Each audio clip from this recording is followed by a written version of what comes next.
ನೋಡ್ತಾ ಇದ್ರ BBC news. ನಾನು ಸ್ವಾಗತ. ಹಾಸನ ಜಿಲ್ಲೆಯ ಪ್ರಮುಖ ಸುದ್ದಿಗಳ ಕ್ವಿಕ್ ರೌಂಡ್ ಆಫ್ ನಲ್ಲಿ ಮೊದಲನೇದಾಗಿ ಹೆಡ್ಲೈನ್ಸ್. ಹೊಟ್ಟೆ ನೋವು ಅಂತ ಆಸ್ಪತ್ರೆಗೆ ಬಂದ ಮಹಿಳೆ ಸಾವು. ಇನ್ನೇನು ಅಂತ್ಯ ಸಂಸ್ಕಾರ ಮಾಡುವ ವೇಳೆಗೆ ಎಂಟ್ರಿ ಕೊಟ್ಟ ಪೊಲೀಸರು. ಚಿತಾಗಾರದಿಂದ ಮತ್ತೆ ಆಸ್ಪತ್ರೆಗೆ ಬಂದ ಮೃತದೇಹ. ಕಾವೇರಿ ಆರತಿಗೆ ರೈತ ಸಂಘ ವಿರೋಧ. ಕಳಪೆ ಬಿತ್ತನೆ ಬೀಜ ವಿತರಣೆಯಿಂದ ಬೆಳೆನಾಶ. ಬಡಗಲಪುರ ನಾಗೇಂದ್ರ ಆಕ್ರೋಶ. ಸ್ಕೂಟಿಯಲ್ಲಿ ಸೊಸೆ ಜೊತೆ ತೆರಳುತ್ತಿದ್ದ ಅತ್ತೆಯ ಚಿನ್ನದ ಸರ ಕಿತ್ತು ಪರಾರಿ. ಅರಸೀಕೆರೆ ಭಾಣಾವರ NH-73 ರಸ್ತೆಯಲ್ಲಿ ಘಟನೆ. ವೇಗವಾಗಿ ಚಲಿಸುತ್ತಿದ್ದಾಗಲೇ ಕಳಚಿ ಬಿದ್ದ ಕಂಟೈನರ್ ಚಕ್ರ ಡಿಕ್ಕಿ ಹೊಡೆದು ಆಟೋ ಜಖಂ. ಹೇಮೆ ಭರ್ತಿಗೆ ಕೇವಲ 8.6 ಅಡಿ ಅಷ್ಟೇ ಬಾಕಿ. ಜೂನ್ ತಿಂಗಳಲ್ಲೇ ಜಲಾಶಯ ಭರ್ತಿ ಸಾಧ್ಯತೆ. ಇಂದು ಕೊಂಚ ವಿರಾಮ ನೀಡಿದ ವರುಣ. ಮಲ್ನಾಡು ಭಾಗದಲ್ಲಿ ನಿಲ್ಲದ ಕಾಡಾನೆ ಹಾವಳಿ. ತಾತ್ಕಾಲಿಕ ಪರಿಹಾರ ಕಂಡುಕೊಂಡ ಅರಣ್ಯ ಇಲಾಖೆ. LED ಬೋರ್ಡ್ ಹಾಗೂ ವಾಟ್ಸ್ಆಪ್ ಮೂಲಕ ಸಂದೇಶ. ಅಂಗಡಿ ಲೈಸೆನ್ಸ್ ರಿನಿವಲ್ಗೆ 5,000 ಲಂಚಕ್ಕೆ ಬೇಡಿಕೆ. ಹೋಟೆಲ್ನಲ್ಲಿ ಹಣ ಪಡೆಯುವಾಗ ಲೋಕಾಯುಕ್ತ ಬಲೆಗೆ ಬಿದ್ದ PDO. ವಸತಿ ಯೋಜನೆಯಲ್ಲಿ ಅಲ್ಪಸಂಖ್ಯಾತ ಮುಸಲ್ಮಾನರಿಗೆ 10% ರಿಂದ 15%ಗೆ ಮೀಸಲಾತಿ ಹೆಚ್ಚಳ. ಸಕಲೇಶಪುರದಲ್ಲಿ ಹಿಂದೂ ಹಿತರಕ್ಷಣಾ ವೇದಿಕೆಯಿಂದ ಖಂಡನೆ. ರಾಜ್ಯಪಾಲರಿಗೆ ಮನವಿ. ವಾರ್ತೆಗಳ ವಿವರ. ಹೊಟ್ಟೆ ನೋವು ಅಂತ ಖಾಸಗಿ ಆಸ್ಪತ್ರೆಗೆ ಬಂದ ಮಹಿಳೆ ಆಪರೇಷನ್ ಮಾಡಿದ ಮೇಲೆ ಸಾವನ್ನಪ್ತಾರೆ. ಮಾರ್ಗ ಮಧ್ಯೆ ಮೈಸೂರಿಗೆ ಕರ್ಕೊಂಡು ಹೋಗ್ತಾ ಇರ್ತಾರೆ, ಸಾವನ್ನಪ್ತಾರೆ.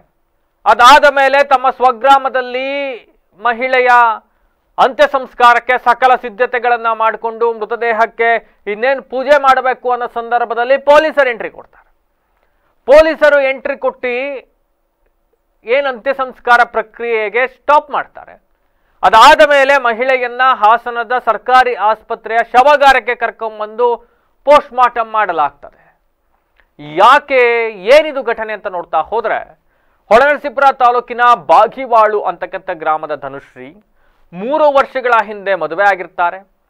ಮದುವೆ ಆದ ನಂತರ ಮೊನ್ನೆ ಹೊಟ್ಟೆ ನೋವು ಜಾಸ್ತಿ ಆಗಿದೆ ಅಂತ ಹೇಳಿ ಹಾಸನದ ಖಾಸಗಿ ಆಸ್ಪತ್ರೆಗೆ ಬರ್ತಾರೆ. ಖಾಸಗಿ ಆಸ್ಪತ್ರೆಯಲ್ಲಿ ಧನುಶ್ರೀಗೆ ಸುಮಾರು 3 ಗಂಟೆಗೂ ಹೆಚ್ಚು ಕಾಲ ಆಪರೇಷನ್ ಅನ್ನು ಮಾಡಲಾಗುತ್ತೆ. 3 ಗಂಟೆಗೂ ಹೆಚ್ಚು ಕಾಲ ಆಪರೇಷನ್ ಅನ್ನು ಮಾಡಲಾಗುತ್ತೆ.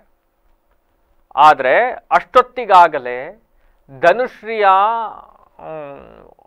ಹೊಟ್ಟೆ ಒಳಗೆ ಇರ್ತಕ್ಕಂಥ ಕರುಳಿನ ಭಾಗ ಸಂಪೂರ್ಣವಾಗಿ ಕೊಳೆಯುವ ಸ್ಥಿತಿಗೆ ತಲುಪಿಟ್ಟಿರುತ್ತೆ. ಹೀಗಾಗಿ ವೈದ್ಯರು ನಮ್ಮ ಕೈಲಿ ಆಗೋದಿಲ್ಲ, ನೀವು ದೊಡ್ಡ ಆಸ್ಪತ್ರೆಗೆ ಕರ್ಕೊಂಡೋಗಿ ಎಲ್ಲಾದ್ರೂ ಅಂತ ಹೇಳ್ತಾರೆ. ಹಾಗಾಗಿ ಧನುಶ್ರೀಯನ್ನ ಹಾಸನದ ಖಾಸಗಿ ಆಸ್ಪತ್ರೆಯಿಂದ ಮೈಸೂರಿನ ಒಂದು ಖಾಸಗಿ ಆಸ್ಪತ್ರೆಗೆ ಕರ್ಕೊಂಡು ಹೋಗ್ತಾ ಇರ್ತಾರೆ. ಈ ಸಂದರ್ಭದಲ್ಲಿ ಮಾರ್ಗ ಮಧ್ಯೆಯೇ ಧನುಶ್ರೀ ಸಾವನ್ನಪ್ತಾರೆ. ಅಸಲಿಗೆ ಧನುಶ್ರೀಯ ಹೊಟ್ಟೆ ಒಳಗೆ ಕರುಳುಗಳು ಯಾಕೆ ಕೊಳತು ಹೋಗ್ಬಿಟ್ಟಿದ್ವು ಅಂತ ನೋಡ್ತಾ ಹೋದ್ರೆ, 18ನೇ ವರ್ಷಕ್ಕೆ ಮದುವೆ ಆಗಿದ್ದ ಧನುಶ್ರೀ ಈಗಾಗಲೇ ಒಂದು ಹೆಣ್ಣು ಮಗುವಿನ ತಾಯಿ. ಇದರ ಬೆನ್ನಲ್ಲೇ ಇದೀಗ ಮತ್ತೊಂದು ಮಗುವಿಗೆ ಜನ್ಮ ಕೊಡಲು ಮುಂದಾಗಿದ್ದರಂತೆ. ಆದರೆ ಆಸ್ಪತ್ರೆಯ ಮೂಲಗಳು ಹೇಳುವ ಪ್ರಕಾರ ಧನುಶ್ರೀ ಖಾಸಗಿ ಆಸ್ಪತ್ರೆಗೆ ಹೊಟ್ಟೆ ನೋವು ಅಂತ ಬರೋಕ್ಕಿಂತ ಮುಂಚೆ ಎಲ್ಲಿಯೋ ಅಕ್ರಮವಾಗಿ ಗರ್ಭಪಾತವನ್ನ ಮಾಡಿಸಿಕೊಂಡಿದ್ದರಂತೆ. ಯಾವುದೋ ನರ್ಸ್ಗಳು ಯಾರೋ ಡಾಕ್ಟ್ರಿಂದಲೂ ಕೂಡ ಮಾಡಿಸ್ಕೊಂಡಿರೋದಲ್ಲ. ಯಾವುದೋ ತಮ್ಮ ಗ್ರಾಮ, ನಿಮಗೆಲ್ಲ ಗೊತ್ತಿರಬಹುದು, ಗರ್ಭಪಾತ ಅಂತಕ್ಕಂಥದ್ದು ಕಾನೂನು ಬಾಹಿರ, ಕಾನೂನಲ್ಲಿ ಅವಕಾಶ ಇಲ್ಲ. ಹೀಗಾಗಿ ಎಲ್ಲೋ ಅಕ್ರಮವಾಗಿ ಧನುಶ್ರೀ ಆ್ಯಂಡ್ ಅವರ ಮನೆಯವರು ಸೇರ್ಕೊಂಡೆ ಮಾಡಿರ್ತಾರೆ. ಯಾವುದೋ ಖಾಸಗಿ ನರ್ಸ್ನ ಮೂಲಕ ಯಾವುದೋ ಹಳ್ಳಿಯಲ್ಲಿ ತನ್ನ ಮಗುವನ್ನ ತೆಗೆಸುವ ಪ್ರಯತ್ನವನ್ನ ಪಟ್ಟಿದ್ದಾರೆ, ತೆಗೆಸಿದ್ದಾರೆ. ಆದರೆ ಆ ನರ್ಸ್ ಯಾರಿದ್ದಾರೆ, ಅಬಾರ್ಷನ್ ಮಾಡಿದ ನರ್ಸು, ಅಬಾರ್ಷನ್ ಮಾಡಿದ ಸಂದರ್ಭದಲ್ಲಿ ಕರಳಿನ ಭಾಗಗಳೆಲ್ಲವನ್ನು ಕೂಡ ಕಟ್ ಮಾಡಿಬಿಟ್ಟಿದ್ದಾರೆ. ಸರಿಯಾಗಿ ಆಪರೇಟ್ ಮಾಡಿಲ್ಲ. ಡಾಕ್ಟರ್ಗಳು ಮಾಡೋ ಆಪರೇಷನ್ನೇ ಸಕ್ಸಸ್ ಆಗದೆ ಇರತಕ್ಕಂಥ ಸ್ಥಿತಿಗಳು ಸಾಕಷ್ಟು ಉದಾಹರಣೆಗಳಿದ್ದಾವೆ. ಅಂಥದ್ರಲ್ಲಿ ಒಬ್ರು ನರ್ಸ್ ಯಾರೋ ಮಾಡಿರ್ತಕ್ಕಂಥ ಆಪರೇಷನ್ ಅದು ಅಕ್ರಮವಾಗಿ ಮಾಡಿರ್ತಕ್ಕಂಥದ್ದು. ಹೀಗಾಗಿ ಸಂಪೂರ್ಣವಾಗಿ ಕರುಳುಗಳೆಲ್ಲವೂ ಕೂಡ ಕಟ್ಟಾಗಿ ಹೊಟ್ಟೆ ಒಳಗಡೆಯೇ ಕರುಳುಗಳು ಕೊಳೆದುವ ಸ್ಥಿತಿಗೆ ಬಂದುಬಿಟ್ಟಿದ್ದಾವೆ. ಹೀಗಾಗಿ ಹಾಸನದಲ್ಲಿ ಸಾಕಷ್ಟು ವೈದ್ಯರು ಪರಿಶ್ರಮ ಪಟ್ಟರೂ ಕೂಡ ಸಕ್ಸಸ್ ಆಗಿಲ್ಲ. ಹೀಗಾಗಿ ಮೈಸೂರಿಗೆ ಕರ್ಕೊಂಡು ಹೋಗಿ ಅಂತ ಹೇಳಿದ್ದಾರೆ. ಮೈಸೂರಿಗೆ ಕರ್ಕೊಂಡು ಹೋಗ್ಬೇಕಾದ್ರೆ ಮಾರ್ಗ ಮಧ್ಯೆಯೇ ಸಾವನ್ನಪ್ಪಿದ್ದಾರೆ. ಕುಟುಂಬಸ್ಥರು ಶವವನ್ನು ತಗೊಂಡ್ಬಂದಿದ್ದಾರೆ. ಶವವನ್ನು ತಗೊಂಡ್ಬಂದು ಊರಲ್ಲಿ ಇನ್ನೇನು ಅಂತ್ಯ ಸಂಸ್ಕಾರ ಮಾಡ್ಲಿಕ್ಕೆ ಮುಂದಾಗಿದ್ರು. ಇಷ್ಟೊತ್ತಿಗಾಗಲೇ ಯಾರೋ ಒಬ್ಬರು ದೂರು ಕೊಟ್ಟಿದ್ದಾರೆ. ಧನುಶ್ರೀ ಸಾವನ್ನಪ್ಪಿರ್ತಕ್ಕಂಥ ಹಿನ್ನೆಲೆ ಏನು ಅಂತ ಅಂದ್ರೆ ಎಲ್ಲೋ ಒಂದು ಕಡೆ ಗರ್ಭಪಾತವನ್ನ ಮಾಡಿಸ್ಕೊಳಕ್ ಹೋಗಿದ್ದಾರೆ, ಹೀಗಾಗಿ ಸಾವನ್ನಪ್ಪಿದ್ದಾರೆ ಅಂತಕ್ಕಂಥ ಒಂದು ಕಂಪ್ಲೇಂಟ್ ಅನ್ನು ಕೊಡ್ತಾರೆ. ಈ ಹಿನ್ನೆಲೆಯಲ್ಲಿ ಗರ್ಭಪಾತ ಕಾನೂನು ಬಾಹಿರ ಆಗಿರ್ತಕ್ಕಂಥ ಹಿನ್ನೆಲೆಯಲ್ಲಿ ಪೊಲೀಸರು ಇನ್ನೇನು ಮೃತದೇಹವನ್ನ ಅಂತ್ಯ ಸಂಸ್ಕಾರ ಮಾಡಬೇಕಾಗಿತ್ತು ಅಷ್ಟೊತ್ತಿಗೆ ಎಂಟ್ರಿ ಕೊಡ್ತಾರೆ. ಅಷ್ಟೊತ್ತಿಗೆ ಎಂಟ್ರಿ ಕೊಟ್ಟು ಮೃತದೇಹವನ್ನ ಮತ್ತೆ ಹಾಸನದ ಸರ್ಕಾರಿ ಆಸ್ಪತ್ರೆಗೆ ರವಾನೆ ಮಾಡಿ ಅಲ್ಲಿ ಮೃತದೇಹದ ಪೋಸ್ಟ್ ಮಾರ್ಟಮ್ ಮಾಡಲಿಕ್ಕೆ ಮುಂದಾಗ್ತಾರೆ. ಸದ್ಯ ಈ ಪ್ರಕ್ರಿಯೆ ನಡೀತಾ ಇದೆ. ಇದಾದ ನಂತರ ನಿಜವಾಗಿಯೂ ಧನುಶ್ರೀ ಗರ್ಭಪಾತಕ್ಕೆ ಗರ್ಭಪಾತಕ್ಕೆ ಮುಂದಾಗಿದ್ದ ಕಾರಣಕ್ಕೆ ಅವರ ಕರಳುಗಳು ಸಂಪೂರ್ಣವಾಗಿ ಇನ್ಫೆಕ್ಟ್ ಆಗಿದ್ವಾ, ಈ ಕಾರಣದಿಂದಲೇ ಧನುಶ್ರೀ ಸಾವನ್ನಪ್ಪಿದ್ರ, ಇವೆಲ್ಲವೂ ಕೂಡ ತನಿಖೆ ನಂತರ ಹೊರಬರಬೇಕಾಗತ್ತೆ. ಸದ್ಯದ ಪರಿಸ್ಥಿತಿ ಜನ ಎಲ್ಲ ಯಾಕಪ್ಪ ಇನ್ನೇನು ಶವಗಾರಕ್ಕೆ ಇನ್ನೇನು ಅಂತ್ಯ ಸಂಸ್ಕಾರ ಆಗ್ಬೇಕಾದ ಹುಡುಗಿನ ಯಾಕೆ ಹಾಸ್ಪಿಟ್ಲಿಗೆ ಕರ್ಕೊಬಂದ್ರು ಅಂತ ಒಂದಿಷ್ಟು ಜನ ಆಶ್ಚರ್ಯಚಕಿತರಾಗ್ತಾರೆ. ಬಟ್ ಕುಟುಂಬಸ್ಥರು ಈ ಕ್ಷಣಕ್ಕೂ ಇದನ್ನ ಒಪ್ಕೊಳಕ್ ರೆಡಿ ಇಲ್ಲ. ಅವರು ಹಿಂಗೆಲ್ಲ ಆಗಿರೋದು ಒಪ್ಕೊಳಕ್ ರೆಡಿ ಇಲ್ಲ ಅವರು. ಯಾಕೆ ಅಂತ ಅಂದ್ರೆ ಇದು ಕಾನೂನು ಬಾಹಿರ ಚಟುವಟಿಕೆಗಳಲ್ಲಿ ಇವರು ಕೂಡ ಭಾಗಿಯಾಗಿರೋದ್ರಿಂದ ಇದನ್ನ ಹೇಳದೆ ಕೇವಲ ಗೊತ್ತಿಲ್ಲ ಕರ್ಕೊಂಡು ಹೋಗಿದ್ವಿ, ಅಷ್ಟೊತ್ತಿಗೆ ಪೊಲೀಸರು ಬಂದು ವಾಪಸ್ ಕರ್ಕೊಂಡ್ಬಂದಿದ್ದಾರೆ, ಯಾರೋ ಕಂಪ್ಲೇಂಟ್ ಕೊಟ್ಟಿದ್ದಾರಂತೆ, ನಮಗೆ ಆಗದೆ ಇರೋರು, ಈ ತರ ಒಂದಿಷ್ಟು ಅವರ ಕುಟುಂಬಸ್ಥರು ಮಾತಾಡಿದ್ದಾರೆ. ನಮ್ಮ ತಂಗಿಗೆ ಹುಷಾರಿಲ್ಲ ಅಂತ ಹೇಳಿದ್ರು ಸರ್, ಸಾವು ಅಂತ ಬಂದಮೇಲೆ ಹಿಂಗೆ ಗೊತ್ತಾಯಿತು ಸರ್. ಇಲ್ಲಿ ಬಂದೆ, ಬೆಳಿಗ್ಗೆ ಪೊಲೀಸ್ ಬಂದರು, UDR ಮಾಡಬೇಕು ಅಂದರು. UDR ಮಾಡೋಕ್ಕೆ ಕರ್ಕೊಂಡ್ಬಂದಿದ್ದೀವಿ ಸರ್. ಏನು ಪ್ರಾಬ್ಲಮ್ ಆಗಿತ್ತು ಅಂತ ಅವರಿಗೆ ಅದೇ ಫಸ್ಟ್ನೇದು ಸಿಜರಿಂಗ್ ಆಗಿತ್ತು, ಮಗು 2 ವರ್ಷ ಆಯಿತು. ಎರಡನೇದು ಮಕ್ಕಳು 3 ವರ್ಷ ಮಾಡ್ಕೋಬೇಡಿ ಅಂದಿದ್ರು. ಇವರು ಏನು ಅಂತ ಗೊತ್ತಿಲ್ಲ, ಆಸ್ಪತ್ರೆಗೆ ತೋರಿದ್ರೆ ಇದು ಹೊಟ್ಟೆ ನೋವು ಅಂತ ಬಂದು ಬ್ಲೀಡಿಂಗ್ ಆಗಿ ಹೋಗ್ತಾರೆ ಸರ್. ಏನು ಕೆಲಸ ಮಾಡ್ತಾಯಿದ್ರು ಅವರು? ನಮ್ಮ ಭಾವ ತಂಗಿ ಗಂಡ ಬೆಂಗಳೂರಲ್ಲಿ ಬಜಾಜ್ ಫೈನಾನ್ಸಲ್ಲಿ ಮಾಡ್ತಾಯಿದ್ರು ಸರ್. ಪೂಜೆ ಎಲ್ಲ ಮಾಡೋರಲ್ಲ?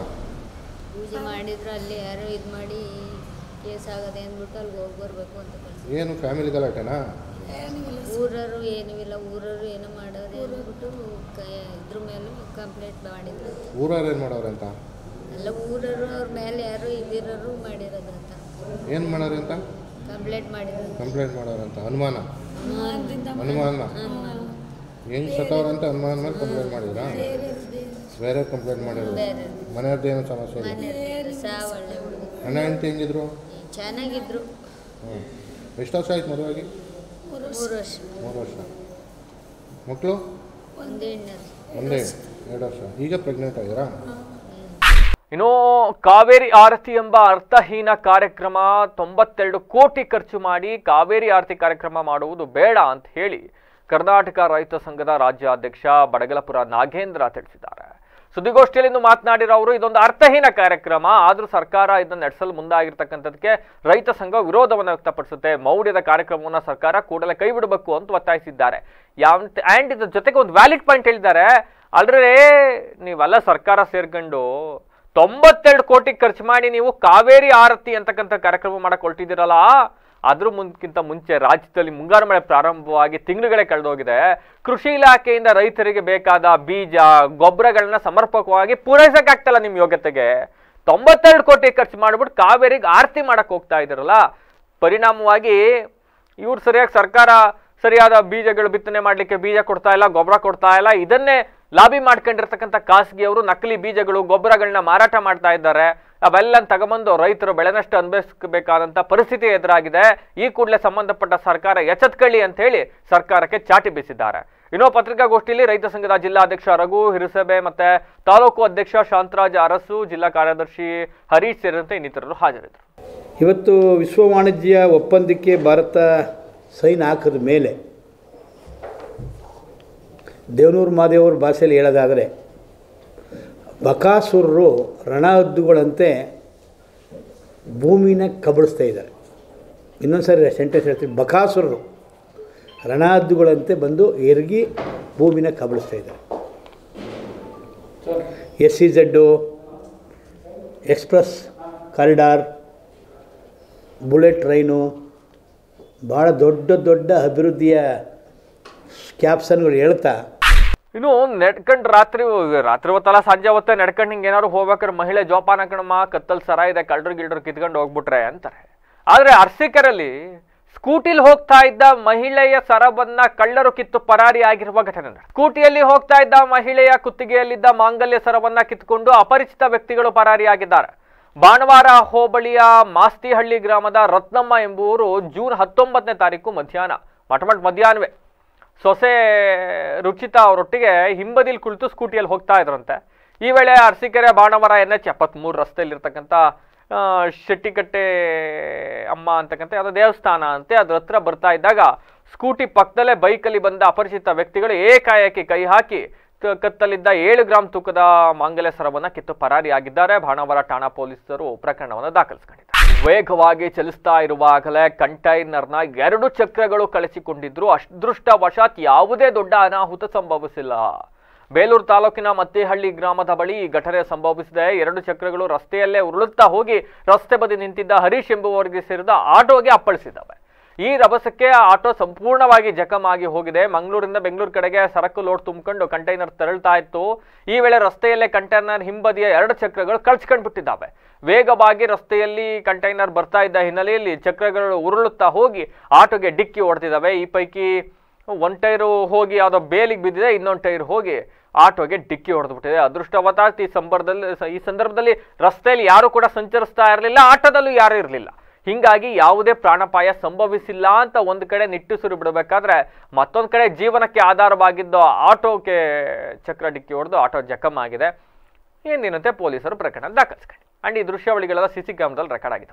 ಹಾಸನ ಜಿಲ್ಲೆಯ ಜೀವನದಿ ಹೇಮಾವತಿ ಜೂನ್ ತಿಂಗಳಲ್ಲೇ ಭರ್ತಿ ಹಂತವನ್ನು ತಲುಪಿದೆ. ಅಣೆಕಟ್ಟು ಭರ್ತಿಗೆ ಕೇವಲ ಇನ್ನ 8.6 ಅಡಿ ಮಾತ್ರ ಬಾಕಿ ಇದೆ. ಹೇಮಾವತಿ ಜಲಾಶಯ ಭರ್ತಿಗೆ ಇನ್ನು ಕೇವಲ ನೆನ್ನೆ ನಾವು 11 ಅಡಿ ಬಾಕಿ ಇದೆ ಅಂತ ಹೇಳಿದ್ವಿ. ಇವತ್ತಿನ 8.6 ಅಡಿ ಮಾತ್ರ ಬಾಕಿ ಇದೆ. ಇತ್ತೀಚಿನ ವರ್ಷಗಳಲ್ಲಿ ಜೂನ್ನಲ್ಲೇ ಹೇಮಾವತಿ ಭರ್ತಿ ಆಗಿರ್ತಕ್ಕಂಥದ್ದು ಇದೇ ಫಸ್ಟ್ ಅಂತೆ. ಬಹಳ ವರ್ಷಗಳಿಂದ ಜೂನ್ ತಿಂಗಳಲ್ಲೇ ಹೇಮಾವತಿ ಜಲಾಶಯ ಭರ್ತಿ ಆಗಿರ್ಲಿಲ್ವಂತೆ. ಈ ಬಾರಿ ಜೂನ್ ತಿಂಗಳಲ್ಲೇ ಹೇಮಾವತಿ ಜಲಾಶಯ ಭರ್ತಿ ಆಗುವ ಸಾಧ್ಯತೆಗಳಿದ್ದಾವೆ ಹಿಂಗೆ ಮಳೆಯಾದರೆ. ಜಲಾಶಯದ ಗರಿಷ್ಠ ಮಟ್ಟ 2922 ಅಡಿ ಇದ್ರೆ ಸದ್ಯ ಜಲಾಶಯದಲ್ಲಿ 2913.40 ಅಡಿ ನೀರಿದೆ. ಕಳೆದ ವರ್ಷ ಇಷ್ಟೊತ್ತಿಗೆ 2882.41 ಅಡಿ ನೀರಿತ್ತು. ಆದರೆ ಅಂತಂದ್ರೆ ನಿಮಗೆ 30.99 ಅಡಿ ನೀರು ಕಡಿಮೆ ಇತ್ತು ಅಂತ ಹೇಳ್ಬೋದು. ಒಟ್ಟು 37.103 TMC ನೀರು ಸಂಗ್ರಹ ಸಾಮರ್ಥ್ಯ ಜಲಾಶಯಕ್ಕಿದೆ. 29.350 TMC ನೀರು ಈಗ ಆಲ್ರೆಡಿ ಇದೆ. ಇನ್ನು ಜಲಾಶಯಕ್ಕೆ ಒಳ ಹರಿವು ಬಹಳ ಚೆನ್ನಾಗಿ ಬರ್ತಾ ಇದೆ. ಯಾಕೆಂದ್ರೆ ಚಿಕ್ಕಮಗಳೂರು ಈ ಭಾಗದಲ್ಲಿ ಚೆನ್ನಾಗಿ ಮಳೆ ಆಗ್ತಾ ಇದೆ, ಹಿಂಗಾಗಿ ನೀರು ಚೆನ್ನಾಗಿ ಬರ್ತಾ ಇದೆ. ಇನ್ನು ನೀರನ್ನ ಜಲಾಶಯದಿಂದ ಹೊರಬಿಟ್ಟಿದ್ದಾರಂತೆ. ಹೊರಬಿಡ್ತಾ ಇರ್ತಕ್ಕಂಥ ಹಿನ್ನೆಲೆಯಲ್ಲಿ ಜಲಾಶಯಕ್ಕೆ ಸೂಕ್ತ ಭದ್ರತೆಯನ್ನು ಕೂಡ ಅಣೆಕಟ್ಟಿಗೆ ಒದಗಿಸಲಾಗಿದೆ. ಗುರುವಾರ ಸಂಜೆ ಎಲ್ಲ 6 ಕ್ರಸ್ಟ್ ಗೇಟ್ಗಳ ಮೂಲಕ 10,000 ಕ್ಯೂಸೆಸ್ ನೀರನ್ನು ಹೊರಬಿಡಲಾಗಿತ್ತು. ಇಂದು ಹೊರ ಹರಿವಿನ ಪ್ರಮಾಣ ಸ್ವಲ್ಪ ಕಡಿಮೆ ಆಗಿದೆ. ಹೆಚ್ಚು ಕಡಿಮೆ ಇನ್ನೊಂದು ವಾರದಿಂದ ಬಹಳ ಮಳೆ ಆಗ್ತಾ ಇತ್ತು. ಆದರೆ ಇವತ್ತೊಂದು ಸ್ವಲ್ಪ ವರುಣ ಬಿಡುವು ಕೊಟ್ಟಿರ್ತಕ್ಕಂಥದ್ದು. ಹಿಂಗೆ ಮಳೆ ಆದರೆ ಜೂನ್ ಅಷ್ಟೊತ್ತಿಗೆ ತುಂಬುತ್ತಂತೆ. ಇನ್ನು ನೀರು ತುಂಬಿದೆ ಅಂತ ಹೇಳಿ ಪ್ರವಾಸಿಗರ ದಂಡೆ ಗೊರೂರು ಡ್ಯಾಮ್ ಹತ್ರ ಹರಿದು ಬರುತ್ತೆ. ಅಷ್ಟು ವಿಶಾಲವಾದ ಇಷ್ಟು ಸುಂದರವಾದ ಗೊರೂರು ಡ್ಯಾಮಿಗೆ 50 ಪೈಸದ ಕನಿಷ್ಠ ಮೂಲಭೂತ ಸೌಕರ್ಯಗಳನ್ನು ಒದಗಿಸುವಲ್ಲಿ ಸಂಪೂರ್ಣವಾಗಿ ಸರ್ಕಾರ ಸಂಬಂಧಪಟ್ಟ ಇಲಾಖೆ ಕಂಪ್ಲೀಟ್ಲಿ ಅಟ್ಟರ್ ಫೇಲ್ಯೂರ್ ಆಗೋಗಿದೆ.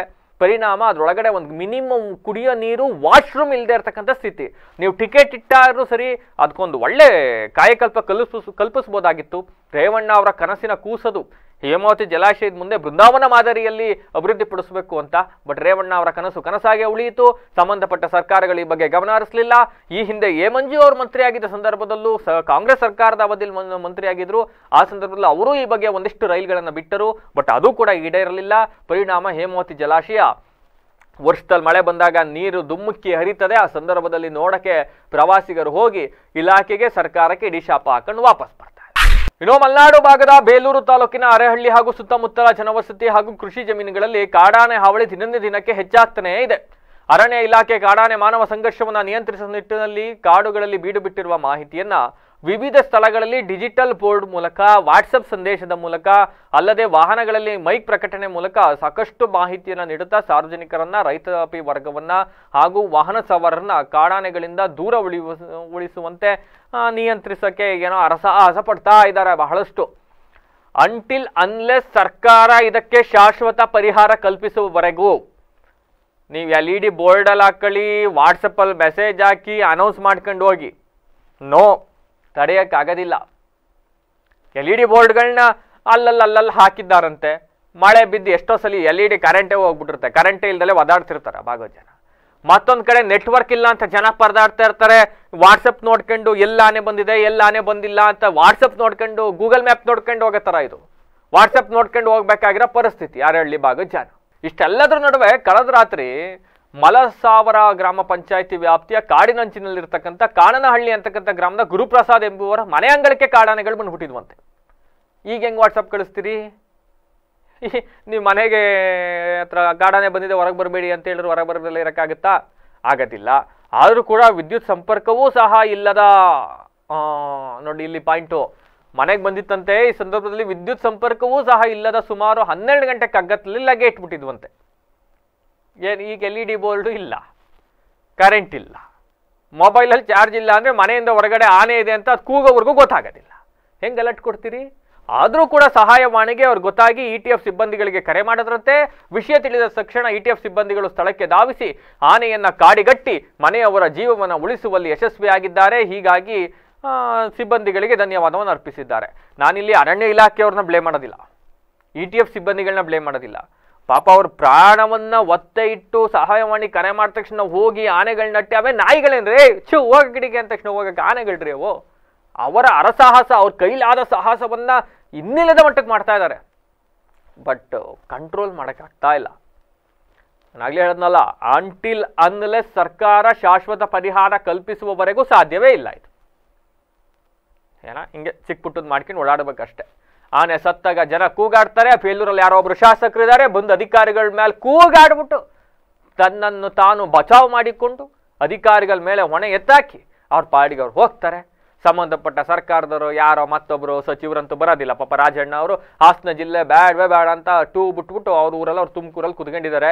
ಈಗ ಬರ್ಬೋದು, 80 ಜಲಾಶಯದಲ್ಲಿ ನೀರು ತುಂಬ್ಕೊಂಡಿತ್ತಲ್ಲ, ತುಮಕೂರಿಗೆ ಬಿಡಿಸ್ಕೊಳಕ್ಕೆ ಬರ್ಬೋದು. ಬಟ್ ಇಲ್ಲಿ ಸಮಸ್ಯೆ ಕೇಳಕ್ಕೆ ಬರೋದಿಲ್ಲ ರಾಜಣ್ಣ. ಈ ಸಂದರ್ಭದಲ್ಲಿ ಯಾರೋ ಸಂಬಂಧಪಟ್ಟ ಸಂಸದರು ಅವರು ಇವರು ಹೋಗಿ ಒಂದು ಚೆಕ್ ಕೊಟ್ಟು ಕಣ್ಣೀರು ಒರೆಸಿ ಇದೇ ಆಗೋಯ್ತು. ಸಾಮಾನ್ಯ ಆ ಭಾಗದಲ್ಲಿದು. ಮುಂದಕ್ಕೆ ಹೋಗೋಣ. ಹೊಳೆನರಸೀಪುರ ತಾಲೂಕು ಹಳೆಕೋಟೆ ಹೋಬಳಿಯ ಕೋಡಿಹಳ್ಳಿ ಗ್ರಾಮ ಪಂಚಾಯಿತಿಯ PDO ಲಂಚ ಪಡೆಯುವಾಗ ಲೋಕಾಯುಕ್ತ ಬಲೆಗೆ ಬಿದ್ದಿದ್ದಾರೆ.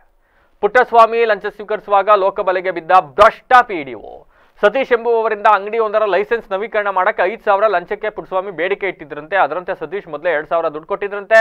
ಚಂದ್ರಪಟ್ಟಣದ ಹೋಟೆಲ್ ಒಂದರಲ್ಲಿ ಉಳಿದ 3,000 ಹಣ ಪಡಿತಿದ್ದ ವೇಳೆ ದಿಢೀರ್ ದಾಳಿ ಮಾಡಿದ ಲೋಕಾಯುಕ್ತ ಅಧಿಕಾರಿಗಳು ಲಂಚವನ್ನು ಸ್ವೀಕರಿಸುತ್ತಿರುವಾಗಲೇ ಭ್ರಷ್ಟ ಅಧಿಕಾರಿಯನ್ನ ಅರೆಸ್ಟ್ ಮಾಡಿದ್ದಾರೆ. ಲೋಕಾಯುಕ್ತ SP ಸ್ನೇಹ, DYSP ಸುರೇಶ್, ಇನ್ಸ್ಪೆಕ್ಟರ್ಗಳಾದ ಶಿಲ್ಪಾ, ಚಂದ್ರಶೇಖರ್ ನೇತೃತ್ವದ ತಂಡ ದಾಳಿಯನ್ನು ನಡೆಸಿದೆ.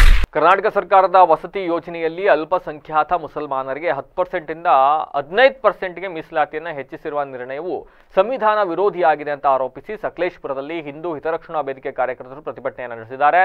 ರಾಜ್ಯಪಾಲರಿಗೆ ಮನವಿಯನ್ನು ಸಲ್ಲಿಸಿದ್ದಾರೆ ಅಂತಂದ್ರೆ ಅಧಿಕಾರಿಗಳ ಮೂಲಕ ಧರ್ಮದ ಹಾಗೂ ಮತದ ಆಧಾರದ ಮೇಲೆ ಯಾವುದೇ ಮೀಸಲಾತಿಯನ್ನು ನೀಡಬಾರದು ಎಂಬುದನ್ನು ಸಂವಿಧಾನದಲ್ಲಿ ಡಾಕ್ಟರ್ BR ಅಂಬೇಡ್ಕರ್ ಅವರು ಉಲ್ಲೇಖ ಮಾಡಿದ್ದಾರೆ. ಆದರೆ ಅದನ್ನು ತಿರಸ್ಕಾರ ಮಾಡಿ ರಾಜ್ಯ ಸರ್ಕಾರ ಸಂಪುಟ ಸಭೆಯಲ್ಲಿ ತೆಗೆದುಕೊಂಡ ಈ ನಿರ್ಣಯ ದಲಿತರು, ಬಡವರು ಹಾಗೂ ಹಿಂದುಳಿದ ವರ್ಗದವರಿಗೆ ಅನ್ಯಾಯವನ್ನು ಉಂಟು ಮಾಡಿದೆ ಅಂತ ಪ್ರತಿಭಟನಾಕಾರರು ದೂರಿದ್ದಾರೆ. ಈ ನಿರ್ಣಯವನ್ನು ರಾಜ್ಯಪಾಲರು ತಿರಸ್ಕರಿಸದಿದ್ದರೆ ರಾಜ್ಯಾದ್ಯಂತ ಉಗ್ರ ಪ್ರತಿಭಟನೆ ಮಾಡ್ತೀವಿ ಅಂತ ಹಿಂದೂ ಹಿತರಕ್ಷಣಾ ವೇದಿಕೆ ಎಚ್ಚರಿಕೆಯನ್ನು ನೀಡಿದೆ. ಕರ್ನಾಟಕ ರಾಜ್ಯದ ಕಾಂಗ್ರೆಸ್ ಸರ್ಕಾರ ಮತ್ತೊಮ್ಮೆ ಹಿಂದೂ ವಿರೋಧಿ ನೀತಿಯನ್ನು ಅನುಸರಿಸಿ ಮುಸ್ಲಿಮರ ಓಲೈಕೆ ಮಾಡೋದಕ್ಕೋಸ್ಕರ ಏನು 19ನೇ ತಾರೀಕಿಗೆ ಸಚಿವ ಸಂಪುಟದಲ್ಲಿ 15% ಮೀಸಲಾತಿಯನ್ನ ಮುಸಲ್ಮಾನರಿಗೋಸ್ಕರ ವಸತಿ ಯೋಜನೆಗಳಲ್ಲಿ ಮೀಸಲಾತಿ ಇಟ್ಟಿರತಕ್ಕಂಥದ್ದು ಅತ್ಯಂತ ಆಘಾತಕಾರಿ ವಿಷಯವಾಗಿದೆ. ಈಗಾಗಲೇ ಡಾಕ್ಟರ್ BR ಅಂಬೇಡ್ಕರ್ ಅವರು ಬರೆದಿರತಕ್ಕಂಥ ಸಂವಿಧಾನದಲ್ಲೂ ಸಹ ಮತದ ಮತ್ತು ಮತೀಯ ಆಧಾರದ ಮೇಲೆ ಯಾವುದೇ ಕಾರಣಕ್ಕೂ ಸಹ ಮೀಸಲಾತಿಯನ್ನು ಕೊಡಬಾರದು ಅಂತ ಹೇಳಿದ್ರು. ಮತ್ತೆ ಪದೇ ಪದೇ ಈ ರಾಜ್ಯ ಸರ್ಕಾರ ಈ ರೀತಿಯಾದಂತಹ ಹಿಂದೂ ವಿರೋಧಿ ಧೋರಣೆಯನ್ನು ಮಾಡಿ ಮುಸಲ್ಮಾನರುಗಳನ್ನು ಓಲೈಕೆ ಮಾಡಬೇಕು ಅಂತ ಹೇಳ್ತಕ್ಕಂಥದ್ದು ಅತ್ಯಂತ ಖಂಡನೀಯ. ಈಗ ಮತ್ತೊಮ್ಮೆ ಹೆಡ್ಲೈನ್ಸ್. ಹೊಟ್ಟೆ ನೋವು ಅಂತ ಆಸ್ಪತ್ರೆಗೆ ಬಂದ ಮಹಿಳೆ ಸಾವು. ಇನ್ನೇನು ಅಂತ್ಯ ಸಂಸ್ಕಾರ ಮಾಡುವ ವೇಳೆಗೆ ಎಂಟ್ರಿ ಕೊಟ್ಟ ಪೊಲೀಸರು. ಚಿತಾಗಾರದಿಂದ ಮತ್ತೆ ಆಸ್ಪತ್ರೆಗೆ ಬಂದ ಮೃತದೇಹ. ಕಾವೇರಿ ಆರತಿಗೆ ರೈತ ಸಂಘ ವಿರೋಧ. ಕಳಪೆ ಬಿತ್ತನೆ ಬೀಜ ವಿತರಣೆಯಿಂದ ಬೆಳೆನಾಶ. ಬಡಗಲಪುರ ನಾಗೇಂದ್ರ ಆಕ್ರೋಶ. ಸ್ಕೂಟಿಯಲ್ಲಿ ಸೊಸೆ ಜೊತೆ ತೆರಳುತ್ತಿದ್ದ ಅತ್ತೆಯ ಚಿನ್ನದ ಸರ ಕಿತ್ತು ಪರಾರಿ. ಅರಸೀಕೆರೆ ಭಾನುವಾರ NH 73 ರಸ್ತೆಯಲ್ಲಿ ಘಟನೆ. ವೇಗವಾಗಿ ಚಲಿಸುತ್ತಿದ್ದಾಗಲೇ ಕಳಚಿ ಬಿದ್ದ ಕಂಟೈನರ್ ಚಕ್ರ ಡಿಕ್ಕಿ ಹೊಡೆದು ಆಟೋ ಜಖಂ. ಹೇಮೆ ಭರ್ತಿಗೆ ಕೇವಲ 8.6 ಅಡಿ ಅಷ್ಟೇ ಬಾಕಿ. ಜೂನ್ ತಿಂಗಳಲ್ಲೇ ಜಲಾಶಯ ಭರ್ತಿ ಸಾಧ್ಯತೆ. ಇಂದು ಕೊಂಚ ವಿರಾಮ ನೀಡಿದ ವರುಣ. ಮಲ್ನಾಡು ಭಾಗದಲ್ಲಿ ನಿಲ್ಲದ ಕಾಡಾನೆ ಹಾವಳಿ, ತಾತ್ಕಾಲಿಕ ಪರಿಹಾರ ಕಂಡುಕೊಂಡ ಅರಣ್ಯ ಇಲಾಖೆ. ಎಲ್ಇಡಿ ಬೋರ್ಡ್ ಹಾಗೂ ವಾಟ್ಸ್ಆಪ್ ಮೂಲಕ ಸಂದೇಶ. ಅಂಗಡಿ ಲೈಸೆನ್ಸ್ ರಿನ್ಯೂವಲ್ಗೆ 5,000 ಲಂಚಕ್ಕೆ ಬೇಡಿಕೆ. ಹೋಟೆಲ್ನಲ್ಲಿ ಹಣ ಪಡೆಯುವಾಗ ಲೋಕಾಯುಕ್ತ ಬಲೆಗೆ ಬಿದ್ದ ಪಿಡಿಒ. ವಸತಿ ಯೋಜನೆಯಲ್ಲಿ ಅಲ್ಪಸಂಖ್ಯಾತ ಮುಸಲ್ಮಾನರಿಗೆ 10% ರಿಂದ 15%ಗೆ ಮೀಸಲಾತಿ ಹೆಚ್ಚಳ. ಸಕಲೇಶಪುರದಲ್ಲಿ ಹಿಂದೂ ಹಿತರಕ್ಷಣಾ ವೇದಿಕೆಯಿಂದ ಖಂಡನೆ, ರಾಜ್ಯಪಾಲರಿಗೆ ಮನವಿ. ಇದಾಗಿತ್ತು ಹೊತ್ತಿನ ವಿಶೇಷ. ನಿರಂತರ ಸುದ್ದಿಗಾಗಿ ನೋಡ್ತಾರೆ ಬಿಬಿಸಿ ಟಿವಿ. ಸದ್ಯದ ಕಡೆ ನಮ್ಮ ನಡೆ.